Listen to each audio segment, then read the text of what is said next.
Good evening. Tonight, you will be witness to a night of honesty and emotion, of truth and trust. Through excerpts from Julliena Okah's book, you will witness, by way of her art and music, moments of her life, some intimate, others more commonplace. This has been a long time in the making. How she came to be the person she is, who is responsible for the life she has led, what moves her to do the things she does. But more importantly, we ask for your understanding and acceptance that all things are possible and all truth eventually will be made known.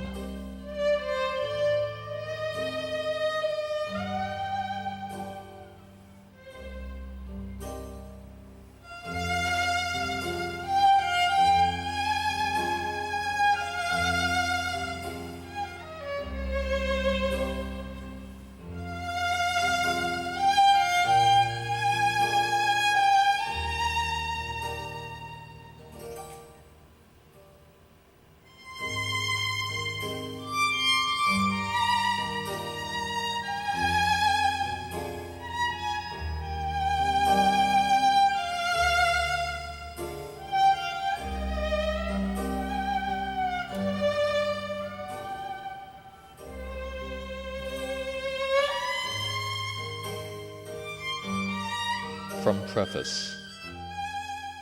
Without ever seeing, hearing, or touching Him, most people in this world believe in God or some other deity. Some people devote their very lives to this unseen higher being.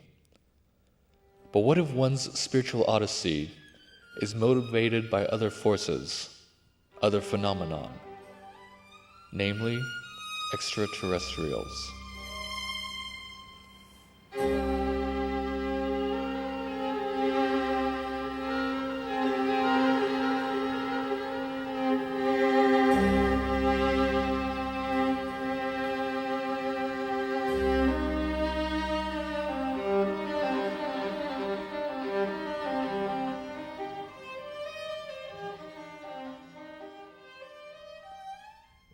From Preface.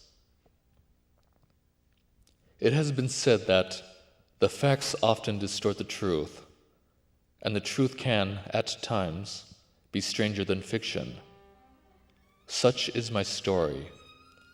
It is less a biography, so much as a journey of faith and spirituality, an odyssey that asks one to suspend their disbelief and accept at face value that what I am saying is an actual recounting of my life.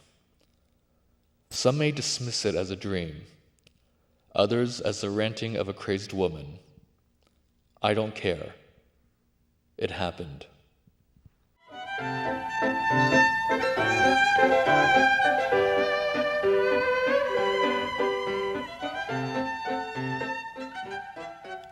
I'm a professional violinist. The violin was taught to me by an alien when I was 9 years old. One special technique was, what I called anyway, the flying technique.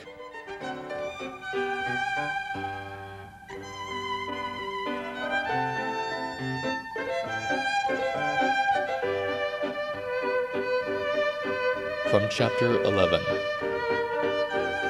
As he played, I noticed a floating or flying style. It's funny to say flying. As best as I can describe it, the music made him fly. I laughed. I never saw such a thing. I thought, this must be the performance of angels. I thought the music made him so happy that he levitated and danced with the rhythm. I loved it. My belief that the violin solely played boring music was wiped clear.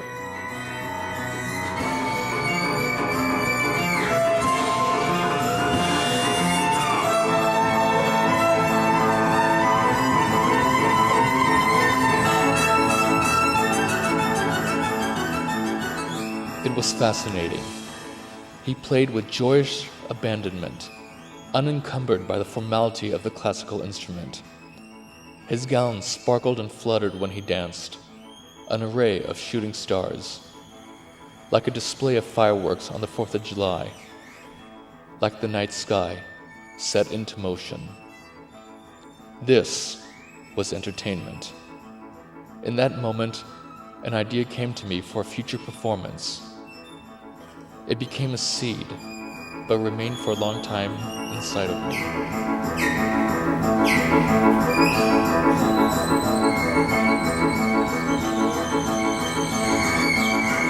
From Chapter 11. While I was doing my show on the cruise ships, the flying technique that had been concealed inside of me all these years suddenly materialized. I felt raised up, lifted by the wings of doves, and I started to dance while I was playing. This is not a common thing for a violinist to do, yet it seemed so natural to dance as I was shown.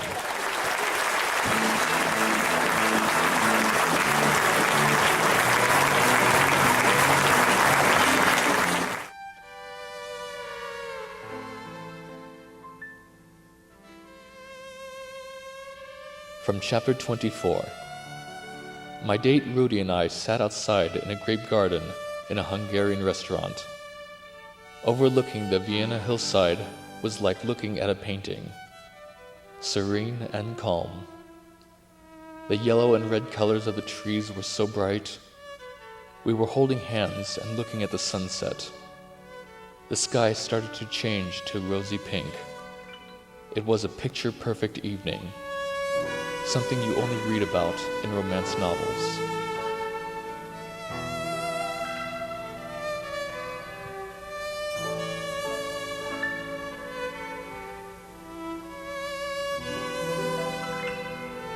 Chapter 11.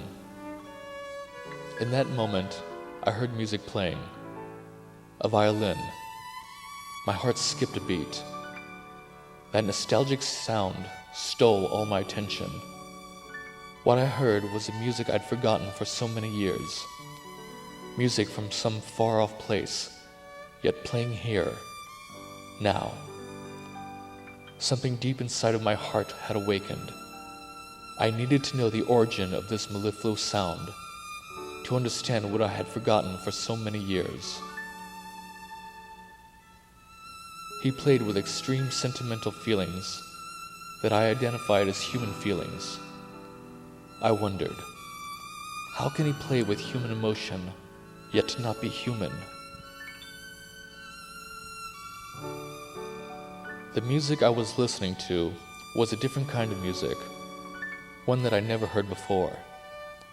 It was sentimental and sweet, also passionate. Somehow, I felt this was not altogether unfamiliar, strange, but I knew it from somewhere. The violin and hymn merged together. I felt an electric current run through my body. This incredible heart-shaking sound infiltrated my soul.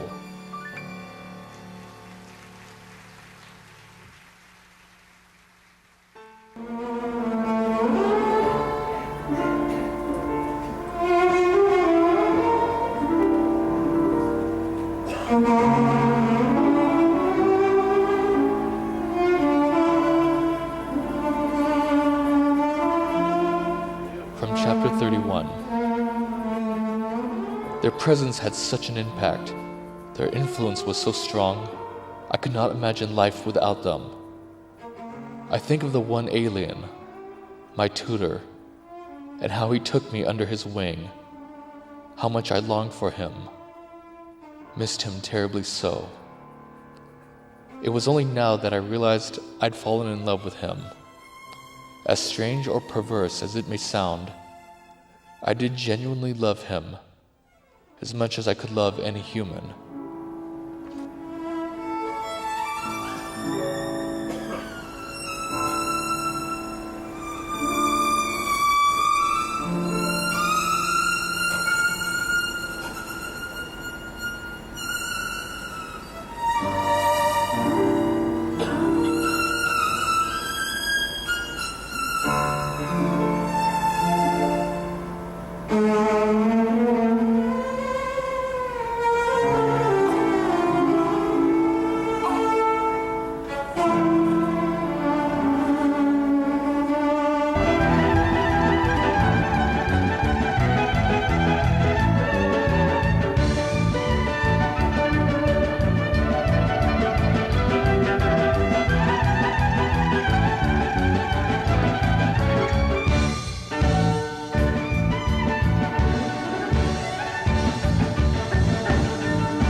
From Chapter 1.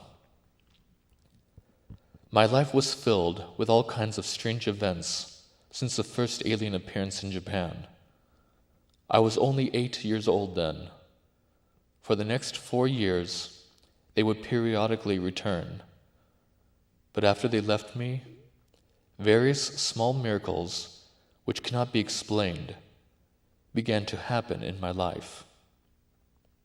From Chapter 21. I know they are still watching me. I see them from time to time as I travel the world. Some nights, I look to the sky and wonder if ever I will know their company again, talk to them, learn from them. Sometimes, I think, if I had not seen all the wonder they showed me, what kind of life would I have lived? What philosophical or religious beliefs would I have? What kind of person would I be?